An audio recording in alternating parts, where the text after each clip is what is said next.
Elhamdülillah ve salatu ve selamu ala Resulillah ve ala alihi ve ashabihi ve men ihtede bi huda emmə ba'd.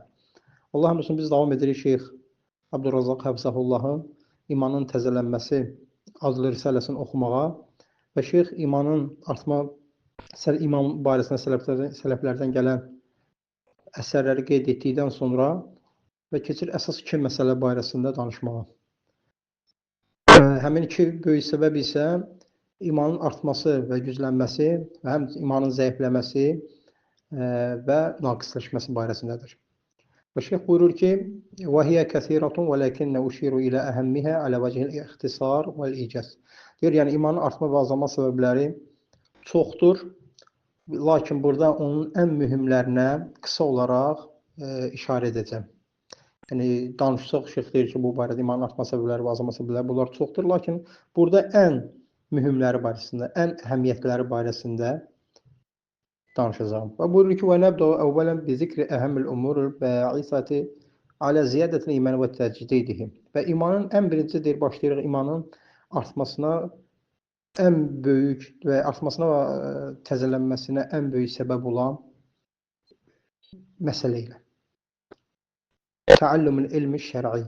Şəri elm öyrənmək. Yəni, dini elm öyrənmək. Fəlbil ilmin nəfi yəzidül iman və yaqvi həttə yetəməkkənə fil qalb. Deyir, insan faydalı elm öyrənməsi ilə imanı artır və hətta qəlbində məkan salır. Yəni, insan Quran və sünnə elmini öyrəndikcə insan qəlbində iman məkan salır, yəni böyüyür, hətta insanın imanın artmasına səbəb olur. Və əbvəbül ilmi şəri kəsiratun ciddən. Və deyir ki, elm qapıları həddindən artıq çoxdur. Şəri elm öyrənmək qapıları həddindən artıq çoxdur. Və əvvəl mə yətlu fi zəlikəl qiraətul Qur'anil Kərim və tədəbbüruhu.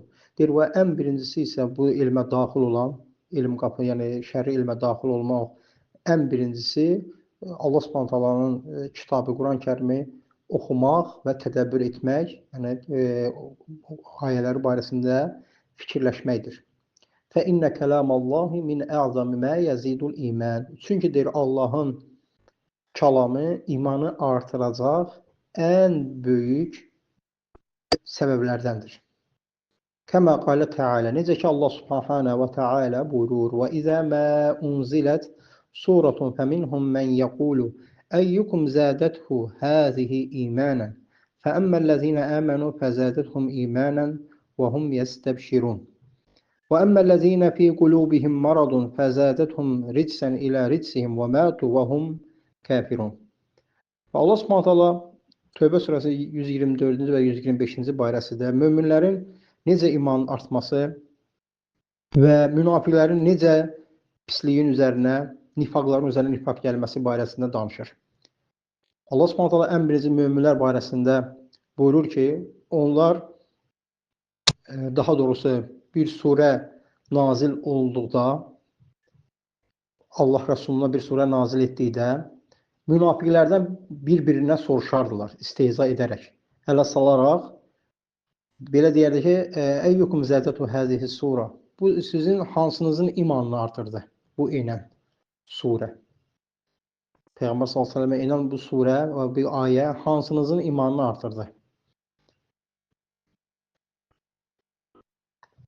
Möminlər isə bir ayə indikdə فَأَمَّا-الَّذِينَ آمَنُوا بِاللَّهِ وَصَدَقُوا رَسُولَهُ فَقَدْ زَادَتْهُمْ نُزُولُ سُورَةِ إِيمَانًا إِلَى إِيمَانِهِمْ السَّابِقِ وَهُمْ مَسْرُورُونَ بِمَا نَزَلَ مِنَ الْوَحْيِ.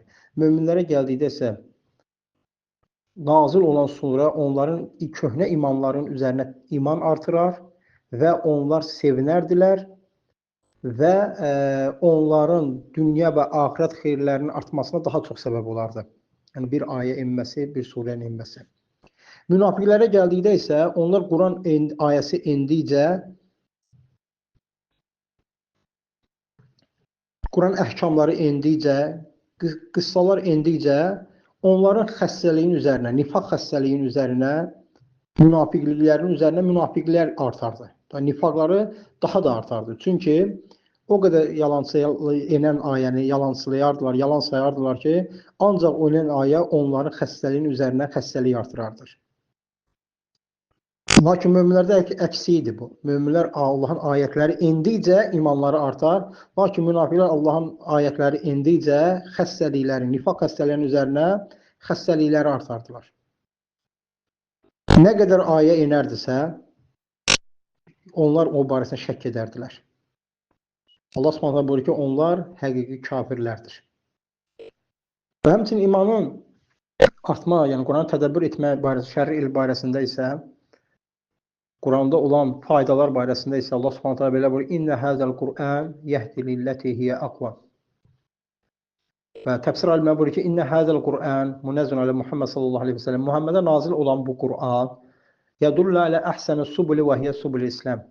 O yolların ən gözəlinə insanı yönəldir. Yolların ən gözəli də İslam yoludur. Həmçinin Allah Subhanahu bu ayə barəsində, bu imanın artma barəsində, Quranı düşmək barəsində belə bir ayədə buyurur: "Əfələ yətədəbbərunəl Qur'anə əm alə qulubin aqfaluha." Və buyurur ki, Allah Subhanahu Qurandan üz döndərənlər Quranı düşünmürlərmi?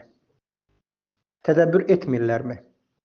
Əgər deyir onlar düşünsələr, tədəbbür etsələr, onları bütün xeyirlərə yönəldəcəyi görərdilər. Görərdilər ki, Quran onları bütün xeyirlərə yönəldir və bütün şərlərdən çəkindirir. Yoxsa onların qəlbləri qıfıllanırmı? Yəni onların qəlblərinə qıfıl mı vurulub?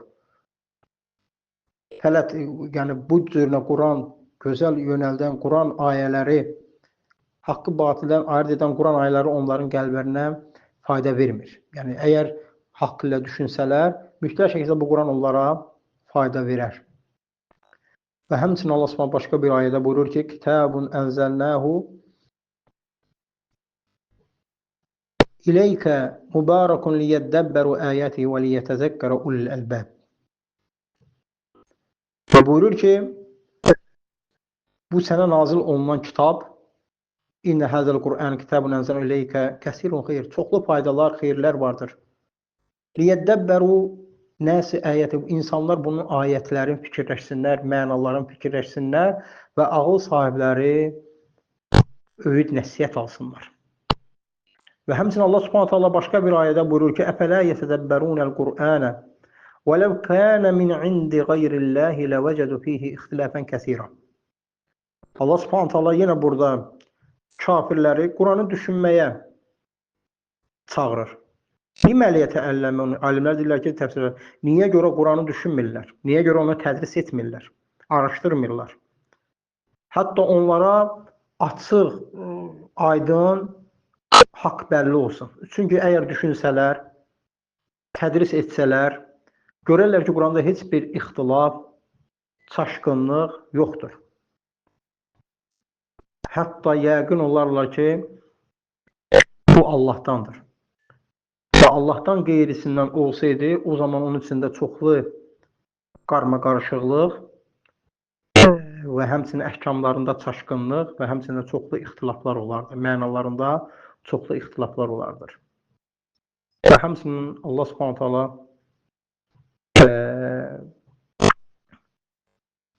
bizləri Quran tədəbbürünə çağırdıqda bu ayələrə diqqət yetirmək. Həmçinin Allah Subhanahu burada müşriklərə və kafirlərə səslənir ki, araşdırsınlar Quranı, öyrənsinlər və görsünlər ki, Quranı necə gözəl, haqqa yönəldəcək, haqqın üzərində sabit qalacaq ayələr vardır.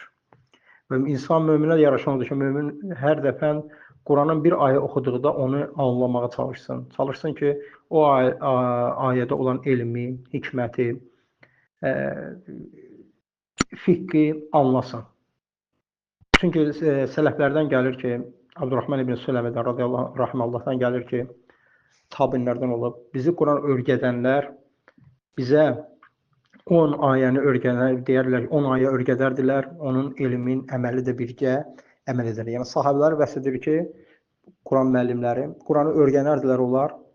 Quranın 10 ayəsini öyrənərdilər, onun barəsində elmə, ayədə olan elmə bilərdilər və sonra əməl edərdilər və sonra ikinci 10 ayəyə keçərdilər. Yəni möminin də halı belə olmalıdır. Quranda hifsi ilə bərabər çalışmalı, həmin hifz etdiyi mənaların dərk eləsin bilsin ki, bu ayədə nə xeyir var, bu ayə onun nəyi əmr edir, nədən çəkindirir, elmin öyrənsin və sonra başqa hifz ayələrinə gedər. Yəni bu sahabələrin metodu olmuşdur. Sahabələr 10 ayəni öyrənər, onun elmini və əməlini öyrəndən sonra və əməl etdikdən sonra başqa bir 10 ayəyə, ikinci 10 ayəyə keçərdilər.